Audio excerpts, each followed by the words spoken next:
ہر آدمی جو سینے میں ایمان رکھتا ہے، کتاب و سنت سے جڑا ہوا ہے، وہ چاہتا ہے کہ میں سنور جاؤں، میرے اخلاق، میرا کردار، میرے اعمال، ان میں حسین تبدیلیاں واقع ہو جائیں، اللہ تعالیٰ کی رضا مجھے نصیب ہو جائے۔ اس کے لیے انسان کوشش بھی کرتے ہیں، جد و جہد بھی کرتے ہیں، رستہ بھی تلاش کرتے ہیں اور چاہتے ہیں کہ میں اس رستے کا مسافر بن جاؤں جو رستہ مجھے اللہ تعالیٰ کے قرب کی طرف لے جائے۔ نبی پاک صلی اللہ تعالیٰ علیہ وسلم نے فرمایا، خطا کاروں میں سے ایک بہترین خطا کار بھی ہے خطا کار پر بہترین خطا کار۔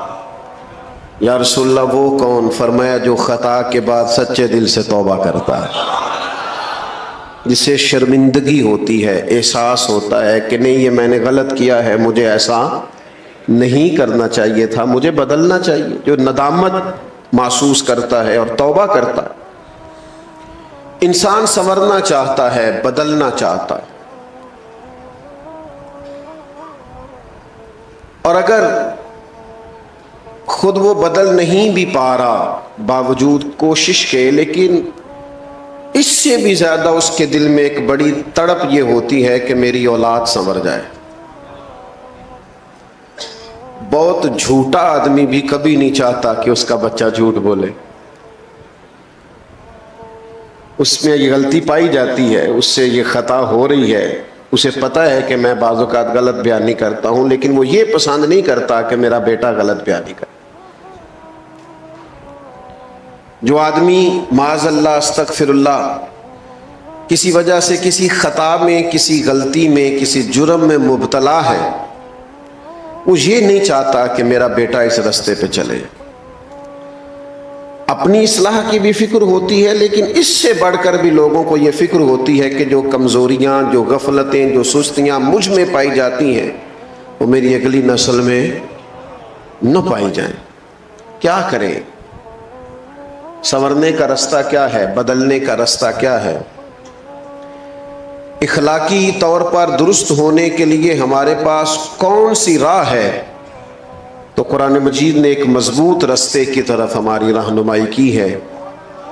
فرمایا یا ایھا الذین آمنوا اتقوا اللہ وکونوا مع الصادقین، اے ایمان والو اللہ سے ڈرو اور سچوں کی سنگت اختیار کرو، صادقین کے ساتھ بیٹھو۔ اللہ کرے آپ موبائل کم دیکھیں اور میری بات زیادہ سنیں، آمین تو کہیے گا۔ دعا تو مانگی جا سکتی ہے نا جی، کیوں جی؟ قبولیت ہو جاتی ہے، اللہ قبول کرنے والا ہے۔ موبائل آپ کے پاس رہنا ہے اور میں نے جانا ہے، لیکن آپ کی ساری توجہ موبائل پہ ہے۔ اللہ تعالیٰ آپ کو جزائے خیر دے، دو چار لوگ بنا لیں، باقیوں کو دے دیں، اتنا ہی کافی ہوتا ہے، سب کو یہ کام نہیں کرنا چاہیے۔ فرمایا اللہ سے ڈرو اور سچوں کی سنگت اختیار کرو۔ یہ جو صالحین کی صحبت ہوتی ہے جو دلوں میں تقوی پیدا کرتی ہے۔ 10 لوگ ایک جگہ بیٹھے ہوں اور 9 اٹھ کے نماز پڑھنے چلے جائیں تو امید ہے 10واں بھی بیٹھا نہیں رہے گا، وہ بھی کہے گا یار اب سارے جا رہے ہیں تو مجھے بھی جانا چاہیے۔ اچھے لوگوں کی سنگت، اچھے لوگوں کی صحبت، اچھے لوگوں کے ساتھ اٹھنا بیٹھنا یہ انسان کے اندر مثبت تبدیلیاں لاتا ہے۔ اعلیٰ حضرت بریلوی رحمۃ اللہ علیہ ذرائع علم کو بیان کرتے ہیں کہ انسان عالم کیسے ہوتا ہے، تو فاضل بریلوی نے ان میں سے ایک ذریعہ یہ بیان کیا ہے کہ صحبت علماء بھی آدمی کو عالم بنا دیتی ہے۔ صحبت علماء سے بھی علم حاصل ہوتا ہے۔ اچھے لوگوں کی سنگت اختیار کریں، صالحین کی، اور یہ آپ چھوڑ دیں بات کرنی کہ ہمیں صالحین ملتے ہیں، ہمیں پتہ ہوتا ہے کون کون بندہ اچھا ہے، ہمارے ارد گرد اچھے لوگ ہوتے ہیں، ہمارے دائیں بائیں اچھے لوگ ہوتے، ہمارا مزاج نہیں ہوتا کسی کے پاس بیٹھنے کا، وقت گزارنے کا۔ ہماری طبیعت نہیں ہوتی تربیت کے لیے کہیں جانے کی. ہمارے ہاں لوگ جاتے ہیں آج کل کسی کو مشہور آدمی سمجھ کے فوٹو کھنچوانے، یا کسی ایسے شخص کے پاس جہاں جا کے ذرا گپ شپ کا موقع ملے، یا کسی ایسے شخص کے پاس جو ہماری ہاں میں ہاں ملائے. اچھی صحبت، صحبت صالحین اتنی ہی زیادہ ضروری ہے جتنا انسان کے لیے سانس لینا ضروری ہے. اگر آپ کو صالحین کی صحبت میسر نہیں آتی، آپ کے ارد گرد کا ماحول ایسا نہیں ہے جو آپ کو تقوی کی طرف مائل کرے، تو آپ کیسے عبادت کی طرف رجحان کریں گے؟ آپ دیکھیے نا، مولا علی شیر خدا رضی اللہ تعالیٰ عنہ فرماتے ہیں میں نے نبی پاک کو اور سیدہ خدیجہ کو نماز پڑھتے دیکھا، تو میں نے پوچھا یہ کون سا طریقہ ہے، چونکہ شیر خدا کی عمر مبارک ابھی چھوٹی تھی، کون سا طریقہ ہے؟ تو کہا یہ دین اسلام ہے. کہتے ہیں رب نے توفیق دے دی، پیر والے دن نبی پاک نے اعلان نبوت کیا اور منگل والے دن میں نے سرکار کے ساتھ نماز پڑھی. اس نماز کو پڑھتے ہوئے دیکھا. صحبت صالحین. کبھی ایسا ہوتا ہے کہ آپ گھر کے اندر مصلی بچھا لیں، نماز کا ارادہ کریں، تو آپ کا بچہ جو 2-2.5 سال کا ہے جسے پتہ بھی نہیں نماز کیا ہے، وہ بھی آ کے مصلی پہ لیٹ جاتا ہے، سجدے کرنے شروع کر دیتا ہے. کیوں؟ کہ جو آپ کریں گے بچے بھی وہی کریں گے. آپ کے بچے آپ کو گھر میں قرآن مجید پڑھتا ہوا دیکھیں گے تو ان کا خیال آئے گا کہ یہ کام کرنا چاہیے. اچھی صحبت نیک لوگوں کی خدمت میں حاضر ہونا، ان کے پاس جانا. امام غزالی رحمۃ اللہ علیہ جس درویش کے پاس جایا کرتے تھے، بظاہر انہوں نے کوئی کتاب نہیں لکھی، اتنا بڑا ان کا علمی نام اس لحاظ سے نہیں پکارا جاتا تھا، اگرچہ بہت بڑے عالم تھے لیکن شہرت اس عنوان سے نہیں تھی. لیکن اپنی تربیت کے لیے، اپنے آپ کو بدلنے کے لیے ایک اچھی صحبت کی ضرورت ہوتی. اگر دوست اور ارد گرد کا ماحول نہ بدلے، ماں باپ کے لیے جہاں یہ ضروری ہے نا کہ وہ اپنی اولاد کے لیے رزق حلال کا بندوبست کرے، ضروریات کو جمع کرے، وہاں ان کے لیے یہ بھی ضروری ہے کہ گھر کے ماحول کو صالح بنائیں، گھر کے ماحول کو نیک بنائیں. اگر ماں باپ کوئی بات کرتے ہوئے ایسا لفظ بولتے ہیں جو اخلاقی طور پر درست نہیں ہے، تو وہ بھی بچوں کو بدخلق کرتا ہے. اپنے ماحول میں خوبصورتی لانے کے لیے اچھی صحبتیں، نیک لوگوں کے پاس آنا جانا. نبی پاک صلی اللہ علیہ وسلم نے فرمایا انسان اپنے دوستوں سے پہچانا جاتا ہے. انسان کا تعارف بن جاتے ہیں اس کے دوست. لہذا کریم فرماتے ہیں دوستیاں دیکھ کے لگایا کرو. تم دیکھو تمہارا دوست کون ہے، کس کے پاس آتے جاتے ہو. یہاں ہم سیاسی بیس پہ دوستیاں لگا لیتے ہیں، کوئی دنیاوی کام پڑ گیا تو کام نکل آئے گا، کوئی مشکل حل ہو گئی تو. اور بعض ایسی جگہوں پہ بھی دوستیاں لگا لیتے ہیں جو بہرحال درست نہیں ہے. اچھی صحبت. داتا صاحب رحمۃ اللہ علیہ فرماتے ہیں، داتا صاحب فرماتے ہیں ایک شخص حج کرنے گیا تو بیت اللہ کا طواف کرتا تھا، یا مینا میں جاتا تھا، یا مزدلفہ میں جاتا تھا، یا عرفات میں بیٹھا تھا، تو ہر جگہ ایک ہی دعا مانگتا تھا، یا اللہ میرے دوستوں کو نیک کر دے، یا اللہ میرے دوستوں کو نیک کر دے، یا اللہ میرے دوستوں کو صالح بنا دے. تو جو لوگ اس کے زیادہ ساتھ تھے، جنہوں نے کئی دفعہ اسے یہ بات دہراتے اور یہ عمل دہراتے دیکھا تھا، وہ کہنے لگے میاں دوستوں کو نیک کر دے، کچھ اپنے لیے بھی مانگ. کہنے لگا اپنے لیے ہی مانگ رہا ہوں، یہ اپنے لیے ہی مانگ رہا ہوں. تو کیا مطلب؟ کہنے لگا اگر میرے سارے دوست ٹھیک ہو گئے، نیک ہو گئے، تو میں خود بخود ہو جاؤں گا، چونکہ وہی میرے دائیں بائیں رہتے ہیں، وہی میرے آگے پیچھے رہتے ہیں، انہی سے میرا اٹھنا بیٹھنا ہے، وہی میرے سفروں میں ساتھ ہو. صالحین کے پاس بیٹھیں، نیک لوگوں کی سنگت اختیار کریں. اور اسی سے ملتی جلتی یہ بات عرض کروں گا، گفتگو بھی اس شخص کی سنیں اس کی گفتگو ہمارے عقیدے کی مضبوطی کا باعث بنے، ہمارے صالح اعمال کی طرف رغبت کا باعث بنے. ہم ایسے لوگوں کی باتیں سنتے ہیں جو ہمیں بے باک کر دیتے ہیں. مجھ سے کوئی ناراض نہ ہو جائیں تو بعض ایسی جگہوں پہ بھی گفتگو ہوتی ہے جس سے ایسے محسوس ہوتا ہے کہ جیسے بے عملی کی طرف رغبت دی جا رہی ہے. یعنی تقریر کرنے والا اگر کہے کہ تو اپنی نمازاں سام کے رکھ ساڑھ کو تو عشق ہے، تو اسے پوچھا جائے گا کہ نماز عشق رسول نہیں؟ نبی پاک علیہ السلام نے یہ نہیں فرمایا کہ نماز میری آنکھوں کی ٹھنڈک ہے؟ تو عشق رسول میں صرف محفل ہی کرائی جاتی ہے، عشق رسول میں لنگر ہی کھایا جاتا ہے، نماز بھی عشق رسول میں پڑھی جاتی ہے۔ تو یہ کیا آپ لوگوں کو فلسفہ بیان کر رہے ہیں کہ جس سے بے عملی ظاہر ہو رہی، بد عملی اور خرابی پیدا ہو رہی؟ میں بعض ایسے لوگوں کو جانتا ہوں جو صالح تھے، نیک تھے، لیکن کچھ ایسے لوگوں کی صحبت اور سنگت میں جا کے بیٹھے کہ ان کا سارا مزاج ہی بدل گیا، حلیہ ہی تبدیل ہو گیا، رنگ ڈھنگ ہی بدل گیا۔ آپ یہ لوگ ہمارے ذہنوں پر اثر انداز ہوتے ہیں، ہم مانیں چاہے نہ مانیں، ہم دوسروں کا اثر قبول کرتے ہیں۔ یہ ممکن نہیں ہوتا کہ دوسروں کا اثر انسان قبول نہ کرے، انسان پر اثر ہوتا ہے۔ اچھی صحبتیں، علماء کے پاس آنا جانا، ان کی خدمت میں بیٹھنا، ان کے پاس رہنا، بہت بڑے تھے امام اعظم ابو حنیفہ، بڑا مضبوط حافظہ اللہ نے عطا کیا۔ جن لوگوں کو لاکھوں حدیثیں یاد ہیں وہ بھی امام اعظم کے مقلد ہونے پر فخر کرتے ہیں۔ اللہ تبارک و تعالیٰ نے ان کو بڑی قوت عطا کی تھی، تقوی عطا کیا تھا۔ اتنا علم ہے، اتنا فضل ہے، اتنی رعنائی ہے، اتنا حافظہ ہے، اور پھر اللہ نے حکمت عطا کی ہے، امام صاحب کو مسائل نکالنے آتے ہیں، لیکن اس کے باوجود سیدنا امام جعفر صادق کی صحبت میں جا کے بیٹھا کرتے، ان سے فیض لیتے تھے، اور فرماتے تھے اگر وہ 2 سال نہ ہوتے جو مجھے امام جعفر صادق کی صحبت میں ملے ہیں تو ابو حنیفہ ہلاک ہو جاتا، میں ہلاک ہو جاتا۔ مجھے وہ 2 سال کی جو نیک آدمی کی صحبت تھی، اس صحبت نے میرے اندر تقوی پیدا کیا، عبادت کا نور پیدا کیا، خوبصورتی پیدا کی۔ میرے بھائیوں، خدا را اپنے ارد گرد کے ماحول کو درست کریں، اپنے آنے والی نسلوں کو صالح اور خوبصورت سوسائٹی دیں۔ حضرت عمر رضی اللہ تعالیٰ عنہ فرمایا کرتے تھے جو لوگ کثرت سے استغفار کریں ان کی صحبت میں بیٹھا کرو،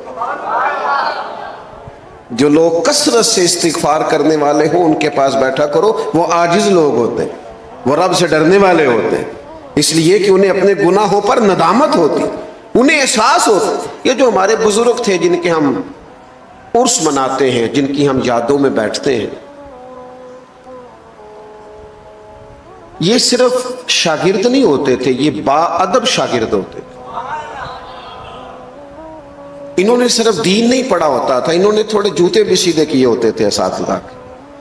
یہ منسلک ہوتے تھے، فخر کرتے تھے اپنے مشائخ کی نسبتوں پر، اور پھر یہ کہیں مرید بھی ہوتے تھے، کہیں انہوں نے تزکیہ نفس کے لیے بھی وقت گزارا ہوتا، کہیں اخلاقی تربیت بھی کی ہوتی تھی۔ میں چھوٹا آدمی ہوں، کو بڑی بات کروں گا تو اچھا نہیں لگے گا، چھوٹے منہ سے بڑی بات۔ آج تو ہمارے مذہبی سٹیج اور مذہبی لوگ اور جلسے اور نعتیں اور آنا اور جانا اور سٹیٹس اور ویوز، اور جناب اتنا چل گیا اور اتنا بن گیا۔ ہم کیا دیں گے سوسائٹی؟ کیا سیکھیں گے لوگ اس ماحول سے، جس ماحول میں صرف کھینچا تانی، جس ماحول کے اندر اس طرح کا نظریہ بن گیا کہ چھپ جانے کو جی چاہتا ہے، دل کرتا ہے اٹھ بلیا چلو تھے بسیے، جتھے بس دینی سارے ینے، نہ کوئی ساڈی ذات پچھانے نہ کوئی سانو مننے۔ ماحول ہی اور طرح کا ہو گیا، رنگ ہی اور طرح کا ہو گیا، کوئی اسلوب ہی نہیں رہ گیا، صحبت لوگوں کی بدل گئی۔ صالحین کے پاس بیٹھیں، اچھی باتوں کو سیکھیں۔ اور پھر ایک اور بات بھی آپ کی خدمت میں عرض کروں، انسانوں میں خوبیاں بھی ہوتی ہیں، خامیاں بھی ہوتی ہیں۔ آپ کسی سے خوبی لے لیں اور خامی چھوڑ دیں، کوتاہیوں سے صرف نظر کریں۔ میں کسی شخص سے بیزار نہیں ہو سکتا کیونکہ ایک ذرہ بھی تو بیکار نہیں ہو سکتا۔ آپ سیکھیں، آپ خیر لے لیں جس سے ملتی، اس خیر کو اپنے دامن میں ڈالیں، ایک ایک کر کے اپنی زندگی سے غلطیاں کمزوریاں دور کرنی شروع کریں، ورنہ ماحول اس طرح کا بن جاتا ہے کہ انسان کو۔ حضرت موسیٰ کلیم اللہ علیہ السلام ایک دفعہ کہا گیا کہ بستی میں جو سب سے نیک آدمی ہے وہ ڈھونڈ کے لائیں. تو اب جسے حضرت موسیٰ نیک کہیں گے وہ کتنا کو نیک ہوگا؟ پوری بستی میں سے نیک آدمی تلاش. مکتوبات 2 صدی میں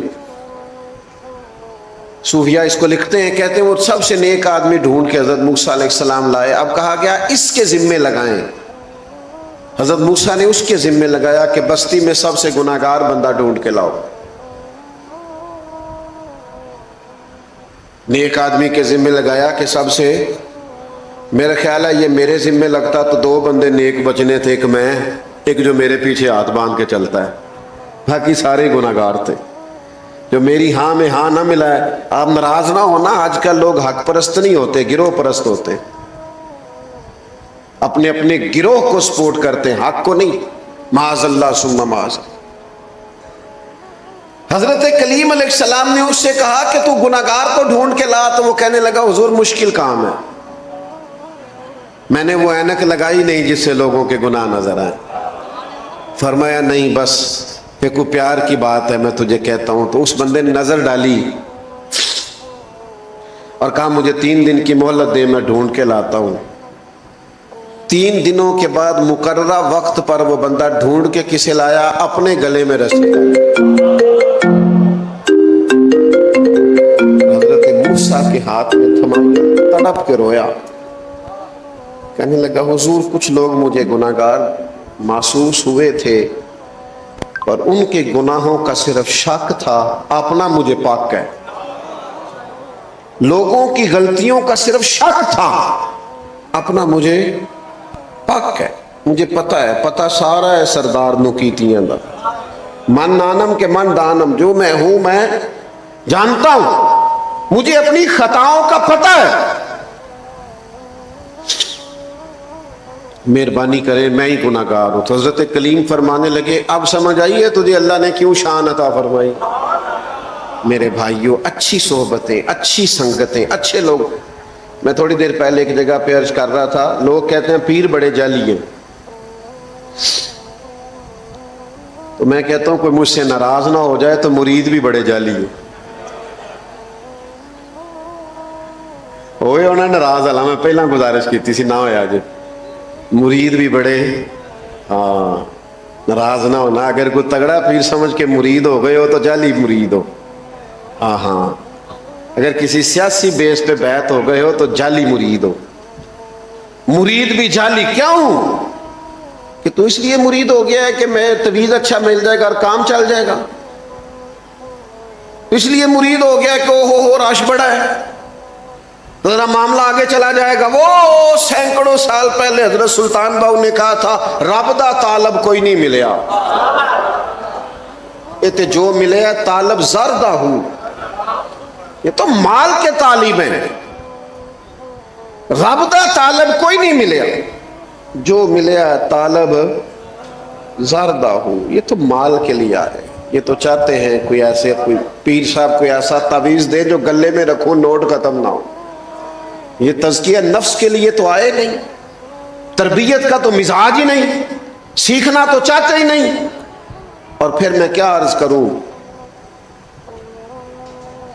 جب پیروں کی لڑائیاں مرید سلجھائیں گے تو ان کی تربیت تھوڑی ہوگی.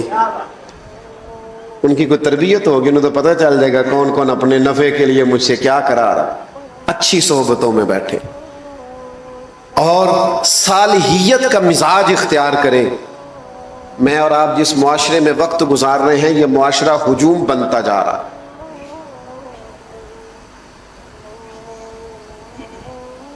ہر آدمی ایک نئی سوچ اور ایک نیا زاویہ نگاہ پیش کرتا ہے.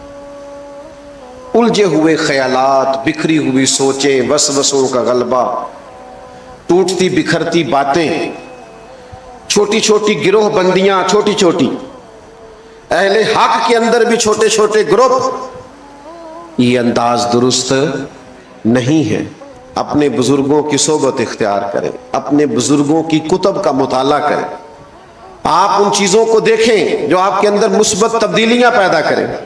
اپنے اخلاق کو سنوارنے کے لیے، کردار کو سنوارنے کے لیے لب و لہجے کو بدلنے کے لیے آپ اللہ کے بندے جو ہوتے تھے ان کی خدمت میں جو بیٹھتا تھا اس کا رنگ بدلتا تھا. میں بس بات سمیٹنے لگا ہوں, آپ توجہ فرمائیے گا. حضرت سفیان ثوری دعا مانگ رہے تھے, یا اللہ راضی ہو جا, یا اللہ راضی ہو جا, یا اللہ راضی ہو جا. تو حضرت رابعہ بصریہ پردے کے پیچھے بیٹھی تھی, وہ بار بار دعا مانگ, یا اللہ راضی ہو جائے. تو حضرت رابعہ پردے کے پیچھے سے بولی, کہنے لگی چلے بس کریں, کچھ آگے بھی مانگیں. تو کہنے لگے آپ کیوں اس پر ناراض ہو گئی ہیں؟ تو فرمانے لگی پہلے یہ جتنے لوگ دعا مانگ رہے ہیں یا اللہ راضی ہو جا, یا اللہ راضی ہو جا, یہ سارے اپنے دل پہ ہاتھ رکھ کے بتائیں نا, یہ سارے اللہ سے راضی ہیں؟ یہ سارے اللہ سے, چونکہ قرآن مجید کا اسلوب یہ ہے کہ رضی اللہ عنہم ورضوا عنہ ذالک الفوز العظیم. کامیابی یہ ہے کہ اللہ بھی بندے سے راضی ہو اور بندہ بھی اللہ سے راضی ہو. وہ صبح شام شکوہ نہ کرے کہ یہ نہیں ملا, یہ نہیں ملا, یہ نہیں ملا. توجہ ہے آپ کی میری بات؟ وہ ہر وقت شکوہ نہ کرے, بلکہ اللہ بندے سے راضی ہو اور بندہ بھی اپنے اللہ سے. اور نبی پاک علیہ السلام نے فرمایا تو رب کے دیے ہوئے تھوڑے رزق سے راضی ہو جا, وہ تیری تھوڑی عبادت سے راضی ہو جا. راضی رہنا سیکھیں. بڑا ہی شکوہ ہے لوگوں کی زبانوں پر, بڑے ہی شکوے. ہم نے تو کسی کو چھوڑا نہیں, نہ کوئی ادارہ چھوڑا ہے پاکستان کا, شکوہ کر کر کے, اعتراض کر کر کے. نہ کوئی جماعت چھوڑی ہے, نہ کوئی مذہبی آدمی کو ملتا ہے آپ کو جو ٹھیک ہو, کوئی نہیں. ایسی ہوا چلی ہے کہ ہر شخص سوچتا ہے تمام شہر جلے بس ایک میرا گھر نہ جلے, بس سب ختم ہو جائے میں بچ جاؤں. سب کے خلاف مہم چلاؤ. شریف رکھیں جی, تھوڑی دیر بات کرنے دیں, آپ کا انتظام بڑا اچھا ہے, بس بات ختم ہو گئی. اللہ آپ کو سلامت رکھے. یہ بات مکمل کر لوں اور بات کو سمیٹتا ہوں. بھائیو, اللہ کی رضا پہ راضی رہنا سیکھیں. ہر شخص کی ہر مقام پر ضرورت ہے. یہ کوئی عزت نہیں ہے ہمارے ہاں یہ الا ماشاء اللہ ساؤنڈ چلانے والے کی. کبھی کسی نے اسٹیج پہ بیٹھے دیکھا اس کے گلے میں کبھی کسی نے ہار ڈالا ہے؟ لیکن اگر ساؤنڈ ہی نہ چلے, محفل چلتی ہے تو قدر مانو نا, اس کی بھی کوئی قدر ہے. یہ الیکٹریشین جو پنکھے لگاتا ہے اور چلاتا ہے, یہ آج نہ چلے ہوئے ہوتے تو کتنی گھٹن ہو جاتی. لیکن کیا قدر ہے, ہر شخص جہاں ہے وہ راضی رہے کہ رب نے جہاں مجھے رکھا ہے بڑی شان سے, اپنے مالک کی رضا پہ اور تقسیم پہ راضی رہیں. میں اکثر محبت سے دوستوں سے کہا کرتا ہوں کہ خدا جانے بلندی ہے کہ پستی, خدا جانے بلندی ہے کہ پستی, پر جہاں میں ہوں وہاں کوئی نہیں, جہاں میں ہوں وہاں کوئی نہیں ہے. یہ بطور شکر کے کہتے. تو اچھی صحبت اختیار کریں, ان لوگوں کے پاس بیٹھیں جن کے پاس بیٹھنے سے شکر مزاج میں پیدا ہو, صبر پیدا ہو, تحمل پیدا ہو, بردباری پیدا ہو, عبادت کا ذوق پیدا ہو, اللہ کی طرف رجوع کرنے کی طبیعت پیدا ہو.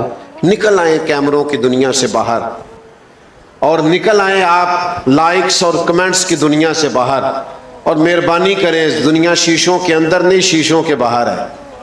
باہر نکلیں, حقیقت کی زندگی گزاریں. اللہ کے حضور دعا کرتا ہوں اللہ تعالیٰ اس آستانہ نور کو آباد و شاد رکھے. عزیز دوستو, قرآن مجید میں اللہ تعالیٰ نے نبی کریم علیہ السلام کے وہ صحابہ جو سابقون الاولون ہیں, جو بالکل آغاز میں ہی دائرہ اسلام میں حاضر ہوئے, نبی کریم علیہ السلام کی صحبت بابرکت سے بالکل شروع میں فیض یاب ہوئے, ان کا ذکر فرمایا. فرمایا والسابقون السابقون, سبقت لے جانے والے سبقت لے ہی گئے. اولئک المقربون, فرمایا یہی وہ لوگ ہیں جو اللہ کے قرب والے, یہ قریب کے لوگ. عزیز دوستو, وہ لوگ بڑے خوش نصیب خوش بخت قرار پائے جنہوں نے نبی رحمت صلی اللہ تعالیٰ علیہ وسلم کی خاص نگاہ کرم سے فیض پایا اور پھر آسمان ہدایت کے ستارے بن کے چمکے. اگرچہ تمام صحابہ کی عظمتیں, تمام کی بلندیاں اور تمام کی رفتیں اتنی زیادہ ہیں کہ کسی ایک صحابی کا بھی مرتبہ و کمال بیان نہیں کیا جا سکتا. لیکن خلفائے راشدین جن کو چار یار کے نام سے بھی امت میں یاد کیا جاتا ہے، ان کی فضیلتوں اور عظمتوں کا کیا کہنا۔ ہم نے اپنے زمانے میں بڑے لوگوں کے پروٹوکول دیکھے ہیں، لوگوں کا شاہانہ اٹھنا بیٹھنا اور رہنا سہنا دیکھا ہے، اور بالخصوص وہ لوگ جو حکومت کی باغ دور سنبھالتے ہیں، ان کے تو حالات ہی بڑے انفرادی ہو جاتے ہیں۔ ان کے عوام جن ملکوں میں ایسے حکمران ہوتے ہیں، وہ کبھی تصور بھی نہیں کر سکتے کہ اتنے ٹھاٹ باٹ والے بادشاہ سے ہم کبھی ملاقات بھی کریں گے۔ تصور بھی نہیں، سوچ بھی نہیں سکتا عام آدمی کہ میں جاؤں اور جا کے وزیر اعظم صاحب سے یا صدر صاحب سے یا کسی وفاقی وزیر سے بھی میں ملاقات کر سکوں۔ ہمارے ہاں اس کو عام آدمی بالکل محال سمجھتا ہے، بلکہ جس شعبے کا کوئی وزیر ہوتا ہے اس سے متعلقہ بھی اگر کسی شخص کو کوئی کام پڑ جائے تو یہ ممکن نہیں ہوتا کہ وہاں تک اس کی رسائی ہو سکے۔ ہمارے ہاں تو خیر یہ بڑا جان جوکھوں میں ڈالنے والا کام ہے، لیکن اس وقت کو آپ سوچئے جب کیسر و کسریٰ حکمران تھے اور عجیب ان کی حکومتیں تھیں کہ جن میں انسانوں کی منڈیاں لگتی تھیں، لوگ بکتے تھے، بوڑھے ماں باپ کو جا کر کے لوگ بیچ آتے تھے، اور پھر مطلق العنان سمجھنے والے اپنے آپ کو وہ حکمران، کسی کی جرت کیا ہے ان کے محل تک رسائی پا سکے، ان سے بات کر سکے۔ پھر اللہ تبارک و تعالیٰ نے کرم فرمایا اور مدینہ منورہ کی وہ ریاست وجود میں آئی جہاں سے پوری دنیا پہ رحمت کا سایہ ہو گیا۔ نبی کریم صلی اللہ تعالیٰ علیہ وسلم کے اس ریاست کی تشکیل کے بعد لوگوں نے ایک عجیب اور بالکل انفرادی اور بالکل الگ تھلگ اور خوبصورت نظارہ دیکھا۔ اب لوگ چاہتے تھے کہ اس کا تسلسل ہو، یہ جو حضور نے کرم نوازی فرما کے اتنا خوبصورت نظام بنا دیا ہے کہ کسی کو کوئی مشکل ہی نہیں ہے۔ اللہ کے محبوب علیہ السلام تشریف فرمائے ہیں تو ایک شخص آیا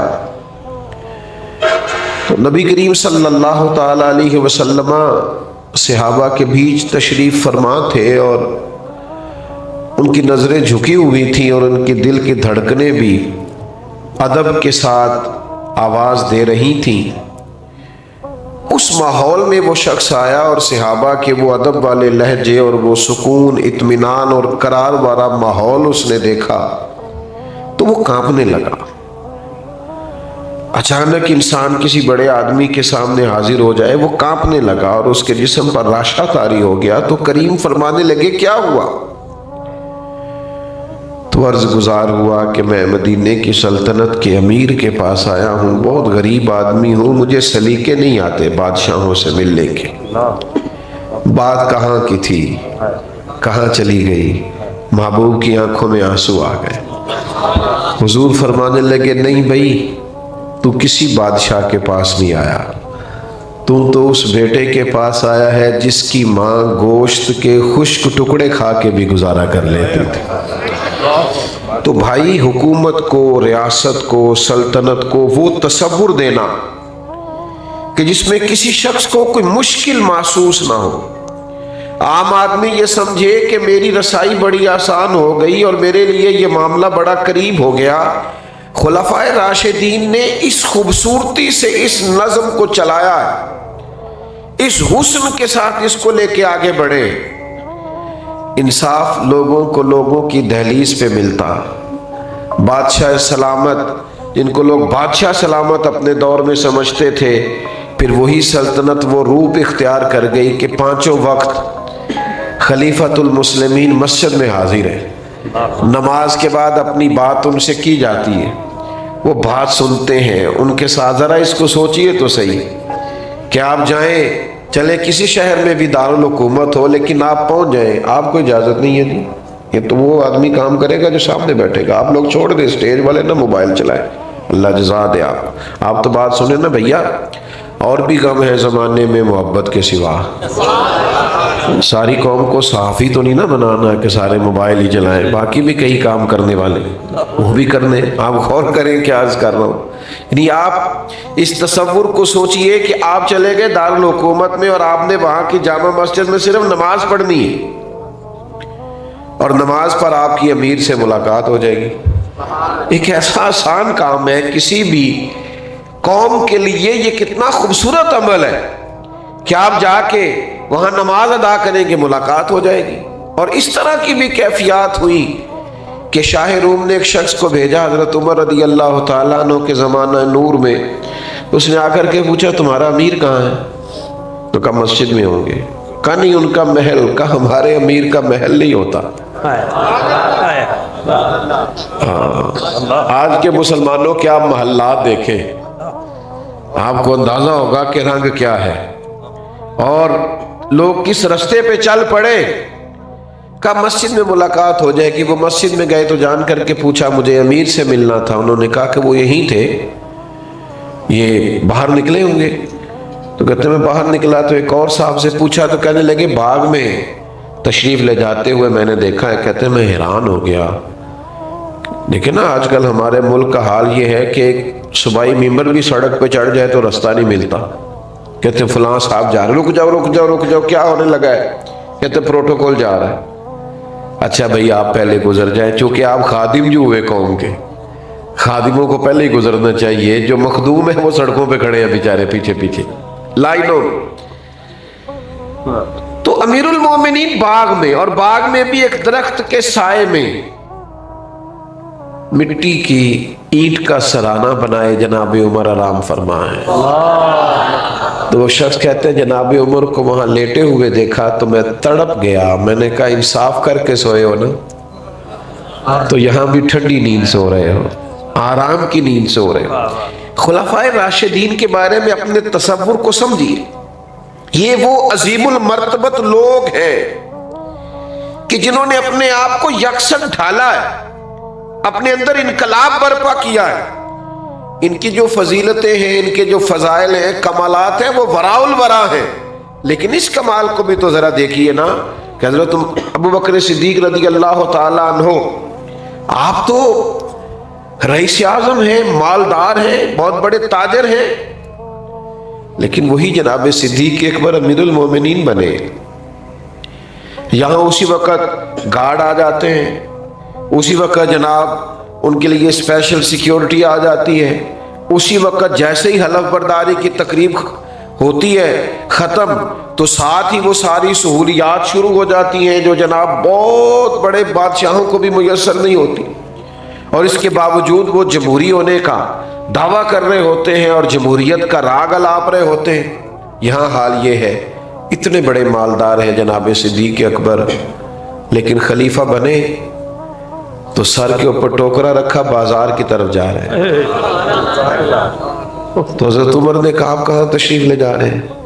کہا میں نے منڈی میں نہیں جانا, کاروبار نہیں کرنا, بچوں کا پیٹ نہیں پالنا, ان کے لیے میں نے کچھ کمانا نہیں. جناب کیا مطلب, آپ امیر المومنین ہیں. فرمایا وہ بات ٹھیک ہے, لیکن یہ کہ مجھے کاروبار بھی تو کرنا ہے. اب صحابہ نے مجلس مشاورت قائم کی. میری طرف دیکھنا میرے موبائل والے بھائیوں. اب مجلس مشاورت قائم ہوئی اور کہا کہ ہم آپ کا مال خزانہ میں سے وظیفہ مقرر کرتے ہیں, آپ مہربانی فرمائیں. یہ سادگی, یہ رویہ, یہ انداز. عصر کے بعد امیر المومنین نکلا کرتے تھے اور کچھ یتیم بچیاں تھیں, ان کی بکریوں کا دودھ انہیں دھو کے دے کے آیا کرتے تھے. امیر المومنین خدمت کرتے, مسجد میں نظر آتے, لوگوں کے دکھ سکھ میں شریک ہوتے, اور کبھی کبھی ان کی آنکھیں آنسو برسانے لگتی تو قریب بیٹھے لوگ ان سے پوچھتے جناب کیا ہوا؟ فرمانے لگے بس اسی طرح ایک دن حضور تشریف لے گئے تھے ایک رستے میں, اور پھر محبوب واپس آ گئے تھے, مجھے یاد آ گیا ہے, تو اس یاد نے مجھے رلا دیا ہے. اس امت کے سب سے پہلے صوفی کا نام بھی جناب صدیق اکبر ہی ہے. وہ معرفت کی خاص بات آپ سمجھیے اس بات کو. وہ حقیقت پسندی کے جملے، وہ کیف، وہ سرور، وہ لذت، پتہ کیا ہے ماحول میں نا بڑی ساری خشکی اور تلخی سی آ گئی ہے. صوفیاء کی جو محافل ہوتی تھی ان میں بڑی رونق ہوتی تھی، تازہ دم لوگ ہوتے تھے، عقائد کے پختہ، فکری توانائیوں کے ساتھ چمکتے دمکتے چہرے، اور تازگی آتی تھی محافل اور مجالس میں حاضر ہو کر. یہ ذرا ایک مجلس دیکھیے برپا ہے صحابہ کی. اس طرح مجلس برپا ہے کہ حضرت صدیق اکبر علیل ہے، امام ابو نعیم نے اس کو لکھا ہے، اور کچھ صحابہ ان کی تیمارداری کے لیے حاضر ہوئے. یہ ذرا انداز گفتگو دیکھیے. تو ایک صحابی عرض کرنے لگے حضور کسی طبیب کو بھی دکھانا تھا، آپ کی صحت ٹھیک نہیں. آج کل ہم کہتے ہیں نا ڈاکٹر کو دکھایا ہے، پھر لوگ فوراً پوچھتے کیا کہا ڈاکٹر نے. چلے خیر آپ ایسے نہیں ہوں گے، ورنہ ایسا بھی ہوتا ہے کہ لوگ یہ پوچھنے کے فوراً بعد پھر اپنا تجربہ بھی بتاتے ہیں، کہتے میں فلانی دوائی کھا دیجیے، اور کچھ دیسی نسخہ بنا کے بھی لے آتے ہیں. اور کچھ ایسے بھی ہوتے ہیں جو کہتے ہیں تھوڑا سا کھائیں بھی میرے سامنے. وہ اللہ کے بندے تو لے آیا ہے، تو اعتبار کر، کھایا جائے گا، ذرا انتظار کر. لیکن یہ کہ آپ کھائیں بھی، حالانکہ آپ ڈاکٹر کے پاس جاتے ہیں تو وہ سب سے پہلے آپ سے پوچھتا ہے شوگر تو نہیں، بلڈ پریشر تو نہیں، کوئی اور مرض تو نہیں. اس کی روشنی میں وہ نسخہ تجویز کرتا ہے. لیکن جو صاحب بنا کے لے آئے ہیں نا انہوں نے کچھ بھی نہیں پوچھا، وہ کہتے ہیں بابا لے آیا ہوں آپ کھا لیجئے. تو ڈاکٹر کو دکھایا ہے تو پھر ڈاکٹر نے کیا بتایا. تو یہ عام سوالات ہوتے ہیں، لیکن یہ معرفت والے لوگوں کی محفل ہے نا، یہ اللہ کے بندوں کی مجلس ہے نا. حضرت صدیق اکبر امیر المومنین علیل ہے، لوگ ان کی خدمت میں حاضر ہیں. دوستوں غور کیجئے گا. پوچھا حضرت طبیب کو دکھایا ہے؟ فرمانے لگے ہاں طبیب دیکھ رہا ہے، طبیب دیکھتا رہتا ہے. حضرت طبیب نے کیا کہا ہے؟ فرمانے لگے طبیب نے کہا ہے میں جو چاہتا ہوں کر دیا کرتا ہوں. تو اب جو جاننے والے تھے ان کی تو آنکھوں میں آنسو آ گئے. یہ کیا انداز گفتگو ہے؟ آپ کس اونچے مقام پر بیٹھ کر گفتگو فرما رہے ہیں. تو وہ سادگی، وہ معرفت الہی، وہ خدمت خلق، وہ مزاج اس دنیا کو خلفائے راشدین نے دیا. پھر باری حضرت عمر کی آئی. اچھا لطف کی بات یہ ہے کہ خود حضرت عمر فرماتے ہیں میرا اور جناب صدیق اکبر کا مقابلہ رہا عمر بھر نیکیوں میں آگے گزرنے کا، خود فرماتے ہیں. لیکن جب حضرت صدیق اکبر وصال فرما رہے تھے تو انہوں نے اپنی جگہ پہ جناب عمر فاروق رضی اللہ تعالیٰ عنہ کا تعین فرمایا. یعنی بظاہر جس آدمی سے مقابلہ رہا، لوگ کہتے ہیں نا میرٹ کیا ہے، میرٹ یہ سمجھو، میرٹ کس کو کہتے ہیں، معیار کیا ہے. حضرت عمر کو اپنی جگہ پہ منتخب کیا. لوگوں نے کہا حضرت آپ نے جناب فاروق اعظم کا انتخاب کس لیے فرمایا؟ فرمایا اللہ کے حضور حاضر ہو رہا ہوں، رب جب پوچھے گا نا پیچھے امت کی ذمہ داری کس کی لگا کے آئے ہو، تو عرض کروں گا جو امت میں سب سے بہتر تھا اس کی ڈیوٹی لگا کے آیا. اور پھر جناب عمر فاروق رضی اللہ تعالیٰ انہوں نے کمال کر دیا. میں اکثر دوستوں سے یہ بات عرض کیا کرتا ہوں کہ حضرت صدیق اکبر نے نا سارے فتنے ختم کر کے جناب عمر کو دیے تھے. منکرین زکوٰۃ کے خلاف سب کام انہوں نے سمیٹ کر حضرت عمر کو خلافت دی. پہ جناب عمر کے لیے بڑا آسان. حضرت عمر نے جو جاندار خلافت کی ہے اس کے پس منظر میں بھی جناب صدیق اکبر کی محنت کار فرما. اور پھر بڑی سادگی، میں آپ کی خدمت میں ایک بات عرض کروں، یہ جو لوگ بالکل سادے ہوتے ہیں نا یہ بے نیاز سی طبیعت کے لوگ ہوتے ہیں. یعنی جو نوجوان 4-5 ہزار روپیہ دے کے بال سیدھے کروا کے آتا ہے نا کسی سے، اور گھنٹہ ڈیڑھ بیٹھتا ہے کسی حجام کے پاس اور بال سیدھے کرائے اور بڑے اس نے کھڑے کر دیے کچھ لگا کر کے، اور کپڑے بھی بڑے اس نے رنگ برنگے پہنے، وہ بیچارہ پریشان بھی بڑا ہوتا ہے. وہ کہتا ہے انہیں میں پیسے لاتے ہیں دنیا ویندی نہیں پئی میرے یہاں. اس کا خیال ہوتا ہے ٹھہر جائیں سارے اور پہلے مجھے دیکھیں انوکھا جو بن کے آیا ہے. لیکن جو بیچارہ چارہ کاٹ کے بھینسوں کو دیکھ کے آیا اسے پریشانی کوئی نہیں، بلکہ اس نے بچنا ہے فوٹو سے، کہیں پیچھے بیٹھنا ہے. سادے لوگ جو ہوتے ہیں نا اسی کسی دے کچھ بھی نہیں لگتے، نہ کوئی ساڈا دردی، ان کو